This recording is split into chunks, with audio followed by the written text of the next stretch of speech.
muchas gracias a los que habéis venido aquí, a los asistentes, muchas gracias también a la invitación por parte del CTV.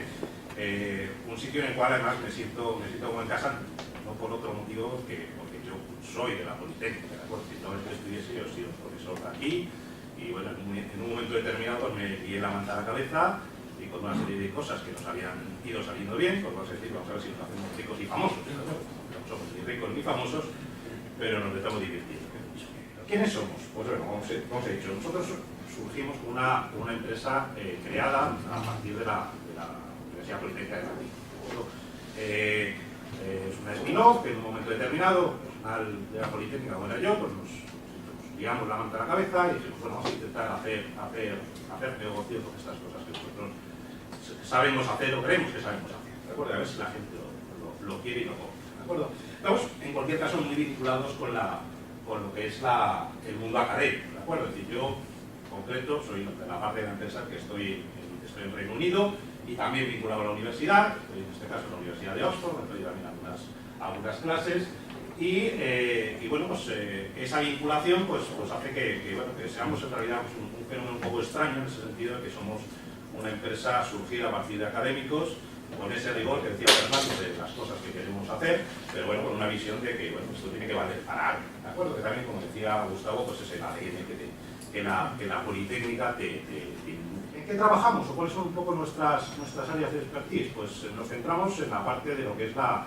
inteligencia artificial, ¿de acuerdo? Pero desde un punto de vista muy aplicado, ¿de acuerdo? Es decir, la Politécnica es una de las pocas universidades, que luego la única en España, que tiene un departamento específico de inteligencia artificial, que además no era donde yo pertenecía, pero bueno, que sí que tiene un background por detrás y una fuerza, por así decirlo, para desarrollar básicamente aspectos ahí, pero en muchos casos pues muy teóricos. Y bueno, pues mi concepción siempre fue, vamos a ir a la parte más aplicada, ¿de acuerdo? Además de esta parte de inteligencia artificial, pues trabajamos en muchas cosas pues, de simulación, de optimización, que ahora un poco os contaré. Contaré en principio las que corresponden a la parte de no neurociencia, ¿de acuerdo? Os voy a contar un poquito de esa parte, porque después nos centraremos en qué cosas hemos hecho con el cerebro de la gente y qué cosas hemos conseguido sacar adelante. Pues, entre las cosas que no son de neurociencia, nosotros trabajamos mucho en desarrollar básicamente herramientas para asistir en el modelado. Nuestros clientes en ese sentido son desde el sector de entretenimiento, es decir, videojuegos, animación, efectos digitales en el cine, por ejemplo, trabajamos con la gente de Next Limit, que son muy conocidos a ese nivel. Pues lo que hacemos es ser capaces, a partir de unas indicaciones muy sencillas, ser capaces de levantar básicamente modelos en 3D y mundos en 3D. Que nos dimos cuenta que ese sector de entretenimiento está muy bien y demás, pero en realidad la gente que a esto le está hablando mucho es la gente de arquitectura, ¿de acuerdo? Lo que quieren es ser capaz de leer un plano y directamente decorarme el plano, todo lo que veis, quiero hacerme unos renders, automáticamente quiero ver cómo quiero vender una promoción y quiero saber cómo aquello se queda en un mundo virtual en el cual se pueda visitar.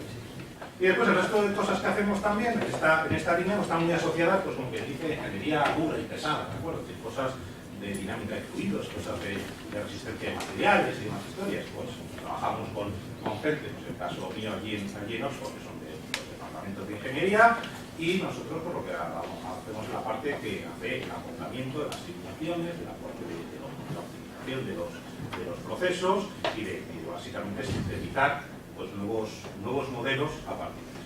Bueno, esa es la parte, por así decirlo, general, como os he dicho, un elemento a partir del cual pivotamos es el elemento de lo que es la inteligencia. Y ahí os voy a hacer una pequeña introducción, ¿de acuerdo? Entender esto, que la inteligencia artificial, sobre todo a mí en esta casa, como os he dicho, tiene mucha gente con mucha experiencia a ese nivel, pues una cosa en la cual yo digo, esta es mi interpretación. Bueno, mi interpretación se basa en una de las descripciones de uno de los jóvenes. Mitchell y más, un señor del MIT, dice inteligencia artificial es la inteligencia exhibida por una entidad artificial. ¿De acuerdo? Que básicamente te deja igual. Una entidad artificial, ya estamos en un ordenador, por lo cual, bien por eso, inteligencia es inteligencia. Eso es como, el Reino Unido es como nuestra primera ministra, Brexit, está muy bien, ¿cómo se come eso? ¿De acuerdo? Pues exactamente. No sabemos muy bien con esta descripción. La cuestión es qué características tiene la inteligencia. ¿De acuerdo? Entonces hay una serie de factores que está asociado Eso, hay más, pero bueno, hay algunos en los cuales claramente tienes un relativo interés de automatizarlo, procesarlo, meterlo en una máquina para que sea capaz de hacerlo. El aprendizaje es lo primero, teniendo máquinas que sean capaces de aprender, y dentro de aprender está reconocer datos y sacar de esos datos una serie de patrones, y ahí es por ejemplo, el trabajo que hemos hecho con The Investigation, el trabajo que llevo haciendo desde hace un montón de tiempo con Fernando, y analizar datos a ese nivel, aspectos de adaptabilidad, es decir, bueno, que es necesario que la máquina se adapte a escenarios que son nuevos, que lo haga de una forma eficiente, eficaz, que sea capaz de obtener resultados en unos tiempos de compromiso para llegar a ellos, que funcione de forma imprecisa. Además, eso es un aspecto, decir, pero la verdad es que esta máquina es muy tonta. ¿Por qué? Porque yo le pongo no sé qué y no se da cuenta, se lo tengo que poner exactamente como se lo tiene que poner. Y entonces dices, bueno, teclas algo mal en Google, no ha querido decir usted, joder, esto es muy listo, capaz de ver que mis muñones han teclado mal esto y es capaz de interpretarlo. Esto es esa capacidad de adaptabilidad cuando las cosas no son como son exactamente, pues se percibe como inteligencia. Aspectos como la creatividad. Tengo una cosa muy graciosa porque los albores de la inteligencia artificial y diciendo cuáles eran las limitaciones que esto tenía, de que bueno, la máquina nunca va a ser inteligente porque no es capaz de hacer cosas creativas como es componer una sinfonía. Porque si componer una sinfonía es la descripción básicamente de lo que es la inteligencia humana, pues el 99% de la población somos tontos del boti. Yo puedo tocar La granja de mi tío con una interpretación muy benévola de lo que es la melodía y el contrapunto, porque ya está hecha lo que ¿de acuerdo? Entonces, la creatividad, evidentemente, tiene muchos factores.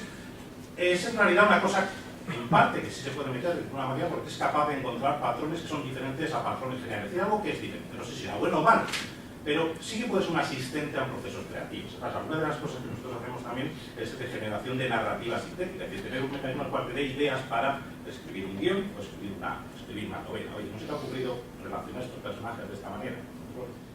Aspectos como la emoción, que también os contaré alguna de las cosillas que hacemos en esa línea, y después hay un aspecto redundante que son los aspectos de la ética y la moral. ¿De acuerdo? Es decir, bueno, las máquinas, como estoy seguro yo que no hacen cosas que yo no quiero que hagan. ¿De acuerdo? Bueno, esto es una serie de descripciones, pero si tú te pones a decir, bueno, voy a dar ejemplos prácticos de qué es la inteligencia artificial. Entonces, lo que hace mi niña pequeña, lo busco en Google. ¿De acuerdo? No sé para qué pagamos colegios con Google. Con Internet lo saben todo. Inteligencia artificial. ¿Y qué te sale? Noticias relacionadas con la inteligencia artificial. La inteligencia artificial puede ayudarte a vestir mejor. Una cosa que desde luego a mí me entiende muy bien, porque no tengo gusto alguno. Pero bueno, pues es una cosa que evidentemente tienes que leer la noticia para ver exactamente de qué está hablando ahí. El titular está muy bien, pero qué es lo que hay detrás. Hay otras cosas, como veis, no se ve muy bien, que es inteligencia artificial permite optimizar el tratamiento sobre la diálisis. Pues eso ya parece una cosa bastante más sencilla. Vale, entiendo que es la complejidad de eso, cuál es el tratamiento a seguir, cuál es la diagnosis y demás, y meter un mecanismo en el cual aquello se mejore y demás, pues sí, vale, entiendo un poco más de qué es lo que pueda haber. El otro artículo que hay aquí, Tesla y AMD trabajan básicamente en tecnología para tener coches autónomos. Ahí sí que estamos hablando de una cosa que yo creo que por consenso general pues sí se percibe. Conducir es una tarea compleja, es una tarea en la cual es necesaria tener una capacidad de adaptabilidad, no sabes qué es lo que va a pasar por ahí en medio, tienes que funcionar de una forma precisa, pues, y es una cosa en la cual, bueno, efectivamente lo hace el ser humano y una máquina lo puede hacer mejor, ¿de acuerdo? Pues que lo haga mejor es un aspecto que es importante. Y ahí, por ejemplo, es uno de los escenarios en los cuales los aspectos de la ética y de la moral aparecen, porque en una de las dudas que se planteaba es que, bueno, ¿qué es lo que hace el coche cuando, por los motivos que sea, en medio de la acera pues tienes cruzando una expedición de Boy Scouts? Y el coche no puede evitarlo, te vas por el terraplén o atropellas niños con el coche. Entonces, claro, es una cosa en la cual tienes que tomar una decisión y efectivamente ahí está un sopesar los factores morales. Y hay muchas cosas en las cuales dices, oye, que yo he pagado el coche, que no me pide por el terraplén. Yo qué sé, ¿qué es lo que hace? Entonces, había unos test de pruebas y demás en los cuales ponían escenarios para ver cómo la gente reaccionaba, que eran todos muy tremendos, porque eras que piensa aquí, entonces solo puedes irte para que haya atropellar o dos abuelitos o un niño. No, por favor, es como decía, entre mamá y papá, pues no, por favor, no me hagas decidir, ¿de acuerdo? Pero esos factores de ética, de moral y de comportamiento es una cosa que ha estado siempre, por así decirlo, en nuestro subconsciente a la hora de hablar de la inteligencia artificial. Porque claro, ahí hay muchas referencias a la ciencia ficción y eso nos ha puesto siempre mucho miedito, ¿de acuerdo? Las máquinas empiezan a tener conciencia propia y deciden que les estorbamos y les montamos un no sé qué, y además es una cosa que se repite, sí, bueno, aquí evolucionas y en la siguiente versión pues es lo mismo, y básicamente es el mismo software, que le han cambiado el armazón, el modelo gobernador de California, el modelo Noruega, pero en fin, cambias el caparazón, pero básicamente el software es el mismo que te quiero matar. Entonces, esos aspectos han estado siempre un poco pues, en ese background que tenemos por detrás de que, oye, la inteligencia artificial, cuidado que puede hacer cosas malas. Pero bueno, aspectos como eso, pues la conciencia propia, pues en realidad está ahí dentro de lo que es pues, el imaginario de la ciencia ficción, pero en realidad desde el punto de vista práctico, de una máquina que tenga conciencia propia no tiene ninguna utilidad, ¿de acuerdo? Con lo cual, pues, no está, por así decirlo, en la agenda de la gente que trabaja esto, desde luego, desde el punto de vista. ¿Cuáles son un poco los componentes de la inteligencia artificial? Tiene muchos campos, ¿de acuerdo? Hay algunos de ellos que son, por ejemplo, de la representación del conocimiento, y es más una de las cosas con las cuales la inteligencia artificial por ahí por los 80 se vendió, ¿de acuerdo? Es decir, nosotros somos capaces de extraer del mejor médico cómo hace los tratamientos, etcétera, y demás historias, los famosos sistemas expertos. Es una cosa que después ha tenido muy mala publicidad. He hablado del neuromarketing, los sistemas expertos, pues es el análogo en el campo de la inteligencia artificial. Gente aquello no lo quería ni escuchar porque vendió el Moro y no llegó a nada. ¿Por qué? Porque se basaba en extraigo de los expertos todo su conocimiento. Ahí es la memoria implícita que decía Fernando. Es decir, no puedes sacar de un médico todo su proceso de diagnóstico. Hay un momento en el cual esa mal llamada intuición entra en juego para decir, pues este señor hay que ir por aquí o hay que ir por allá. ¿De acuerdo? Entonces, si hay otra parte de la inteligencia artificial que está mucho más asociada a exhibir comportamiento inteligente a partir de, básicamente, de actividades o de determinado tipo de tareas que se pueden construir definiendo una serie de principios fundamentales, ¿de acuerdo? Modelos de reglas. Las reglas, si haces esto, dispara esto, ¿de acuerdo? Pues estos son los datos que hay, estos son los datos de partida, a partir de ellos infieres reglas. Tienes que tener sobre esas reglas una serie de formas las cuales se combinan y después mucho cómputo para que tire aquello para adelante. Y ahí la magia aparece, el comportamiento emergente aparece, ¿de acuerdo? Esto aquí, por ejemplo, también generó en un momento determinado pues un problema a nivel, por ejemplo, de la gente que inicialmente trabajaba en la inteligencia artificial. Uno de los primeros investigadores, este señor desarrolló el primer juego que jugaba a las damas, ¿de acuerdo? Entonces el señor enseñó al ordenador a jugar a las damas y se dio cuenta que a partir de un punto el ordenador le ganaba siempre. Entonces dijo, uy, qué bien, esto de aquí se ha hecho más listo que yo. Él no es más listo, es decir, simplemente tiene más capacidad de cómputo. Tú le explicas cómo se muevan, pues, igual que en el ajedrez, igual que en el Go, cualquier juego de mesa. Son juegos en realidad en el cual el contexto es relativamente reducido. Tú le dices, las piezas se pueden mover así, así o así. El tablero, tienes una buena posición, una mala posición, si se da estas condiciones, le pones números. Y a partir de ahí, esto es capaz de procesar muchos más datos que tú. No es que sea mejor jugando a las damas, tiene mucha más capacidad de ver en mayor profundidad posiciones del tablero. Y es por lo que, pues, en un momento determinado, pues en algunos casos, te das una percepción de que esto es un monstruo descontrolado que te puede terminar haciendo daño. ¿De acuerdo? Entramos un poco ya en lo que decía, la parte en la cual aplicamos la inteligencia artificial a la parte de neurociencia. Y yo os voy a contar un poco el contexto general en los cuales esto de aquí se puede aplicar e ilustrarlo a una serie de casos que incluye más pues, el punto de intersección de nosotros, Fernando y su grupo y la investigación. De qué forma un poco pues, se ha colado. De los procesos en los cuales se puede aplicar la inteligencia artificial, uno de ellos es los procesos de aprendizaje. ¿De acuerdo? Tú enseñas a la máquina a ser capaz de distinguir entre cosas. ¿De acuerdo? Hay dos formas de aprender, ¿de acuerdo? Desde el punto de vista de la máquina, pero lo mismo ocurre con el ser humano. Tú puedes aprender a partir de los datos, ¿de acuerdo? Información estructurada, ya recopilada en un momento determinado, y tú con eso de ahí aprendes, ¿de acuerdo? El otro mecanismo de aprendizaje es el mecanismo de prueba y error. Nosotros, el ser humano, pues, también aprende así. Hay muchas cosas que aprendemos así, desde caminar hasta un montón de habilidades a lo largo de toda nuestra formación, a lo largo de toda nuestra vida, que es pruebas algo, no funciona, intentas probar y tienes pues ahí básicamente un mecanismo de refuerzo, ¿de acuerdo?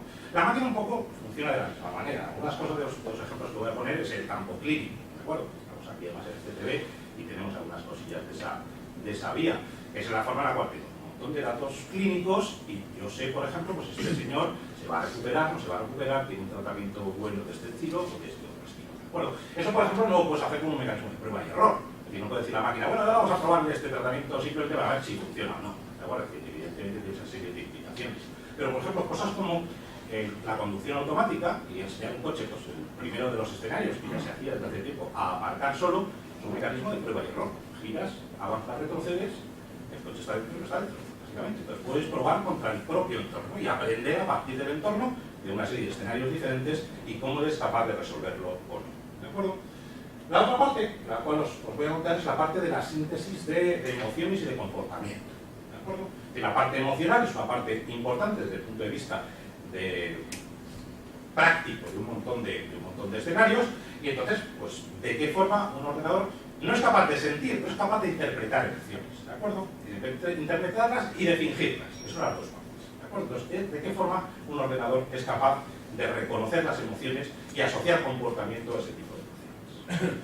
Dentro de estos escenarios en los cuales os voy a contar, pues hay una serie de componentes de inteligencia artificial que va desde el análisis de datos, la parte de optimización, la parte de simulación, a una serie de elementos o de inputs de la parte neurológica, que correspondería pues desde los datos clínicos, información de neuroimagen, por ejemplo, o aspectos de neurociencia o de psicología cognitiva.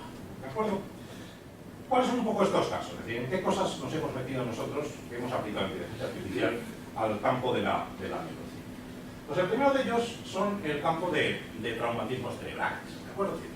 Perdonar que os lleve de nuevo al campo clínico, pero es una cosa en la cual pues, nosotros colaboramos con básicamente mi colega Antoine allí en la Universidad de Oxford y con Jay, que es un neurocirujano también, uno de los hospitales de allí de referencia. Y bueno, pues nos metimos en esto porque también bueno, pues viene un poco de mi vía más académica, aunque después veréis un poco que esto después reaparece por otro escenario, y porque, bueno, porque es un problema, por así decirlo, de interés general. Los traumatismos pues afectan a un montón de factores de calidad de vida a una cantidad de población significativa y, por ejemplo, tiene una altísima incidencia en determinados colectivos. Es decir, los principales problemas neurológicos que se tienen por gente menor de 50 años se derivan básicamente de accidentes en los cuales tu cabeza ha chocado contra algo, básicamente. Entonces, deriva una serie de problemas y es un, por así decirlo, un problema clínico de interés. ¿Qué cosas hemos hecho a este nivel? Pues la primera es un poco, como quien dice, business as usual. ¿De acuerdo? Es decir, una cosa relativamente pues, de analítica de datos. Tenemos un montón de información que proviene básicamente de uno de los hospitales de referencia en el Reino Unido en temas de traumatismos, en los cuales en los servicios de emergencia tenemos un montón de datos de 10 años de gente que lleva con la cabeza averiada. Tenemos información de cuándo llegó, información de la lesión, no muy buena, a decir verdad, porque es lo que ha apuntado el paramédico ahí cuando lo han traído en la ambulancia, y bueno, el señor se ha caído, le han pegado, yo no sé qué. Información de neuroimagen, en relación a cuáles son las pruebas que se han hecho, y después un montón de datos clínicos, ¿de acuerdo? De saturación de oxígeno en la sangre, tipo de fractura, lo que sea, ¿de acuerdo? Entonces, con esa información, ¿qué tipo de cosas hacemos? Pues básicamente lo que haces es predecir cómo ese señor le va a ir después de eso. Y una de ellas es la predicción de la mortalidad, es decir, si ese señor va a sobrevivir o no los primeros 14 días, que es la parte crítica, cómo va a evolucionar también de cara a la posibilidad de que ese señor fallezca o no en el primer año, y sobre todo un aspecto muy importante es si de cómo está en ese momento, cuáles son las expectativas de que ese señor mejore. ¿De acuerdo? Entonces es un aspecto que es muy interesante básicamente a dos sectores. ¿De acuerdo? Las aseguradoras, que les interesa ese aspecto, y básicamente lo que es la parte de gestión sanitaria, ¿de acuerdo? Es decir, cuántos recursos es razonable en un contexto en el cual los recursos son reducidos, invertir básicamente en la recuperación de gente que tiene un tipo de básicamente de escenario de este estilo. Al final, paradójicamente, de todos los datos, uno de los factores fundamentales es la edad. De cualquier traumatismo en la cabeza, menos de 40 años, la gente tiene buenas, bueno, dependiendo de la lesión, pero mejores perspectivas de recuperación. A partir de los 40, vamos en pizarra, ¿de acuerdo? Como es muchísimo más rápido. Después hay un montón más de factores ahí. Como he dicho, esto era business as usual, ¿de acuerdo? Pero nosotros, básicamente, las cosas que nos queríamos meter, y eso era un primer paso, era en algo más complicado a ese respecto, ¿de acuerdo? Entonces, lo que nosotros queríamos meter es, bueno, ya sabemos que ese señor se ha pegado un castañazo, vamos a ver si mejora o no mejora, pero lo que nos interesa es el evento del castañazo, ¿de acuerdo? Es decir, cómo le pasó a esa persona eso y cuál es el efecto que tenía. Entonces, para eso, lo que utilizamos básicamente es una asociación con otra empresa allí en Oxford, se llama Natural Motion, una empresa que desarrolla tecnología para videojuegos, la gente de la universidad y nosotros para trabajar en eso. Y lo que queríamos era recrear el accidente. La forma en la cual recreas accidentes, y muchos habéis visto los vídeos de los dummies que ponen para hacer las pruebas en los coches, pues es un elemento completamente pasivo, el coche se da un piñazo y aquello se mueve, aunque sea sale disparado, le pasa lo que sea. ¿De acuerdo? Eso está en horquillas de tiempo relativamente pequeñas, pero por ejemplo accidentes de moto, accidentes de bici, la escala de tiempo es diferente y el individuo que está teniendo el accidente tiene una capacidad de reacción, por lo general de autoprotección, que intentas cubrir la cabeza y los órganos vitales. Pues una cuestión de reflejos, y eso hace que tú con un dummy no lo puedas hacer, ¿de acuerdo? El dummy, la otra opción es hacerlo pues, con especialistas. Una de las cosas que vimos es vamos a hacer capture, es decir, motion capture, vamos a capturar a un señor, igual que se hace en las películas, para ver qué es lo que ocurre, pero claro, el especialista en un momento determinado evita darse el golpe, ¿de acuerdo? No todos, hay gente verdaderamente que está muy ligada en ese colectivo. Siempre hay que valorar básicamente la implicación en el trabajo, pero en general la gente no se da al final en la cabeza. Entonces, ¿qué utilizamos? Vamos a simularlo. Vamos a simularlo con una cosa en la cual básicamente se simule ese efecto protector. Por ello es un poco entrar a la gente de Dark Motion, que no utiliza un ragdoll, que es un muñeco de trapo que simplemente restringe cuáles son las torsiones que puedes tener en las articulaciones, sino que tiene un modelo biomecánico de esto, con sus músculos, con sus articulaciones, etcétera, y que es capaz de actuar frente al entorno. Estoy perdiendo el equilibrio e intento recuperarme de alguna manera. Y con esto, ¿qué se puede hacer? Pues se puede hacer cosas de este estilo. Es decir, puede simular un efecto, pero claro, esos elementos no son pasivos, accionan para intentar evitar el golpe en la medida que sea, ¿de acuerdo? Intentan protegerse, intentan recuperar el equilibrio y caer, pues como los gatos, si pueden, pues con las patas, porque van, ¿de acuerdo? Entonces, esto de aquí lo que permite en un momento determinado es descomponer un accidente en aceleraciones y deceleraciones e impactos que tiene la cabeza. Y ahora, pues entonces tiramos de otra simulación a otra escala de tiempo, que es la que hacía la gente del Departamento de Ingeniería en la Universidad de Oxford. ¿De acuerdo? Por el cual hacía simulaciones en las cuales todos los materiales que componen el cerebro, básicamente la cabeza, porque se incluye el cráneo, incluye los tejidos blandos, etcétera, cómo afecta básicamente un impacto y cómo se traduce ese impacto en básicamente torsiones, energías, desplazamientos dentro del tejido cerebral. Y a partir de eso, una siguiente derivada que es, ¿vale? Si ocurren esos daños, ¿cuál es el efecto cognitivo que tiene desde el punto de vista de datos? ¿De acuerdo? Os ha comentado Fernando antes que dependiendo de la zona del cerebro, dependiendo de cuál sea la intensidad del daño, pues puedes observar determinados déficits a ese respecto. ¿De acuerdo? Entonces tenemos un modelo básicamente que simula hacia adelante un escenario de un accidente que le pasa a la cabeza y que con esa cabeza se queda más o menos averiada y después lo cotejas con unos escenarios clínicos. ¿Qué ocurre? Que la gran mayoría de casos tú no tienes la capacidad de reconstruir ese escenario para la simulación, sino que partes de un escenario diferente. Y ahí entra una colaboración con la gente del Home Office, el Ministerio del Interior, el MI. El MI6 es James Bond, el MI5 es el Ministerio del Interior. Y estos estaban interesados en qué pasaba básicamente en el escenario, porque sus escenarios habituales son pues, cámaras de videovigilancia, en la cual en Inglaterra hay montones de ellas, y un montón de, yo qué sé, reyertas, eso. Nos han pasado una serie de vídeos de primera, en la cual hay un montón de ingleses borrachos cayéndose y dañándose. Bueno, entonces, con esa información en la cual tienes parte del escenario, lo que quieres es ser capaz de reconstruir bajo diferentes parámetros libres de entrada que no conoces, cuál es el daño cerebral. ¿De acuerdo? Y hay una parte en la cual esto de aquí no se puede hacer de una forma automática, porque las simulaciones del accidente, esto corre en tiempo real. ¿De acuerdo? Lo hace directamente, es un modelo de físicas relativamente sencillo. Las simulaciones del daño en el cerebro es pesadísimo. Cada uno de los impactos, que dura milésimas de segundo, implica una semana de golpe.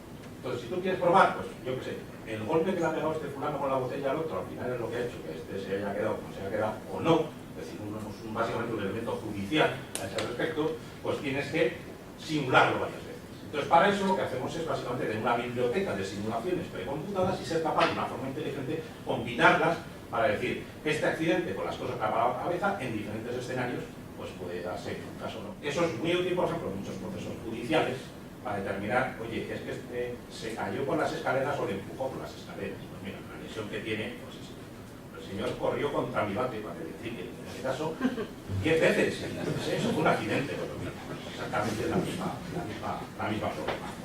El tercero de los casos, lo que es la parte de la movilización de emociones. Bueno, aquí estamos hablando de un problema que es diferente. Bueno, dentro de esto, y un poco de lo que decía Fernando, hay una rama dentro de la psicología, de la neurociencia, que trata básicamente la modificación de emociones. Hay una de esas ramas en la cual nos interesaba a nosotros, por ejemplo, Luis, que es otro de nuestros colegas de nuestra empresa, hizo su tesis, básicamente. Cómo hay modelos computacionales que representan emociones, personalidad, comportamiento, estado de ánimo. ¿De acuerdo? Con números. Si son números, yo ya puedo jugar con ellos. Entonces, ¿esto para qué me vale? Pues en el campo del entretenimiento, por ejemplo, que son las cosas de las cuales trabajamos, pues te permite reconocer las emociones de alguien que está interactuando contra un contenido multimedia, por ejemplo, contra un videojuego.